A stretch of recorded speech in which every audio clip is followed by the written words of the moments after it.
Welcome to अन्य classes. आज की इस वीडियो में हम एनसीईआरटी क्लास 7 चैप्टर 4 एयर पढ़ेंगे। तो चलिए स्टार्ट करते हैं। टॉपिक्स जो भी हम कवर करने वाले हैं उनको सबसे पहले देख लेते हैं। First is introduction, composition of the air, structure of the atmosphere, troposphere, stratosphere and mesosphere. ये कुछ हैं जो हम इस वीडियो में कवर करेंगे। वैसे तो इसके टोटल टॉपिक्स 12 हैं, पर 6 हम इस पार्ट में कवर करेंगे एंड 6 हम पार्ट 2 में कवर करेंगे। उनको भी एक बार देख लेते हैं। Exosphere, thermosphere, weather and climate, temperature, air pressure and wind. They are some another topics. So let's start from the introduction. So Earth is surrounded by a huge blanket of air is called atmosphere. जो हमारी अर्थ है वो एक air के एक बड़े से कंबल ब्लैंकेट से एक घिरी हुई है जिसे हम एटमॉस्फेयर कहते हैं। All living beings are dependent on the atmosphere. सारे लिविंग बीइंग्स एटमॉस्फेयर पर डिपेंडेंट है, निर्भर है। मेन पॉइंट्स एटमॉस्फेयर के that its protects from harmful effects of the sun rays. वो सन की रेस के हार्मफुल इफ़ेक्ट्स से हमें प्रोटेक्ट करती है, हमें ऑक्सीजन देती है सांस लेने के लिए और हमें रात में ठंड से भी बचाती है। एंड ग्रीन हाउस गैसेस किन्हें कहा जाता है और देख लीजिए। जो ग्रीन रिस्पॉन्सिबल है ग्रीन हाउस इफ़ेक्ट के लिए, carbon dioxide, nitrogen oxide, methane and water vapor. These are some gases which are responsible for greenhouse effect. Now greenhouse effect. So it is a natural greenhouse effect. अब होता क्या है? So एक ऐसा natural process है that warms the earth's surface, as we know that greenhouse gases traps and holds the heat in the atmosphere. जो greenhouse gases है वो होल्ड करती है हीट को एटमॉस्फेयर के अंदर, उसको ट्रैप कर लेती है, जिससे हमें इतनी ठंड नहीं लगती है। Trapped heat, green house effect, but it also causes the global warming. This is the disadvantages of it. So let's study now about global warming. So rise in temperature causes it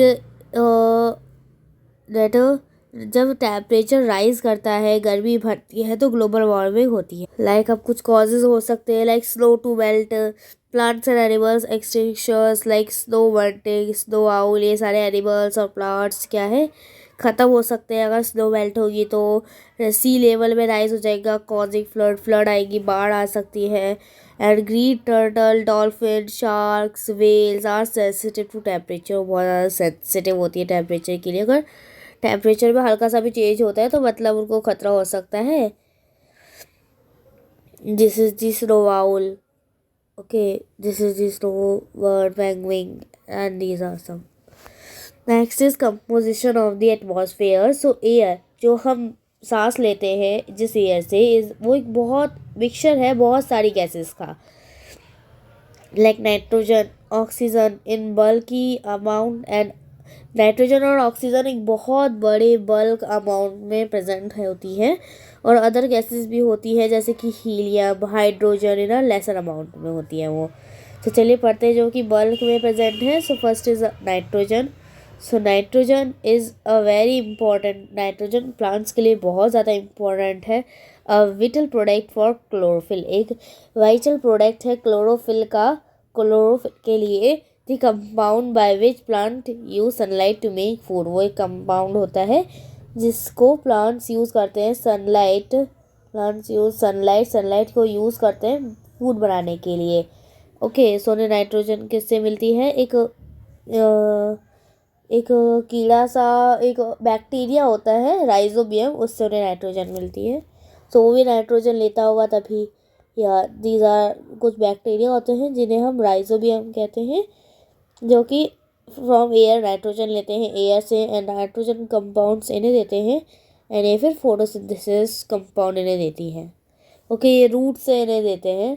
okay, root से होता है, ये बात ध्यान रखिएगा. Not directly with the help of bacteria that change nitrogen form. Okay, मतलब वो direct नहीं ले सकते प्लांट्स, पर वो एक ऐसे बैक्टीरिया से लेते हैं जो कि नाइट्रोजन चेंज फॉर्म को चेंज करके देता है. Okay, so oxygen comes at the second abundant gas on earth. Second सबसे ज़्यादा पाने वाली गैस ऑक्सीजन है हमारी अर्थ पर. The abundancy remains consistent as plants also make oxygen. उसकी जो constant है वो बनी रहती है, इसकी abundancy remains वैसी ही रहती है क्योंकि plants भी क्या है, ऑक्सीजन बनाते हैं इसलिए. Cutting of trees can disturb the balance. अगर हम पेड़ों को काटेंगे तो वो इस बैलेंस को डिस्टर्ब कर सकती है, बिगाड़ सकती है. ओके. ऑब्जर्व CO2 और प्लांट्स CO2 को ऑब्जर्व करते हैं एंड एमिट ऑक्सीजन, ऑक्सीजन को भी एमिट करते हैं. Next is carbon dioxide which is used, okay sorry which is use by plants to make food, जो कि प्लांट्स के द्वारा यूज़ करी जाती है फूड बनाने के लिए. और it is released by humans animals और ह्यूमंस रिलीज़ करते हैं और एक्सचेंज में प्लांट्स ऑक्सीजन बनाते हैं which makes the perfect balance. Everything extra, हर चीज़ एक्स्ट्रा इज़ बैड, वो बुरी होती है. Like burning of fuels, coal and oil adds billions of CO2 that affects the environment. जब इनको जलाते हैं तो क्या है, बहुत सारे CO2 ऐड हो जाती है जो कि इन्वायरमेंट को इफ़ेक्ट करती है. So now we are second topic start. Structure of atmosphere. I don't know it's second or third. Let's check it out. By the way, it's one was important, but will be, yeah, it's the third. It's the third topic.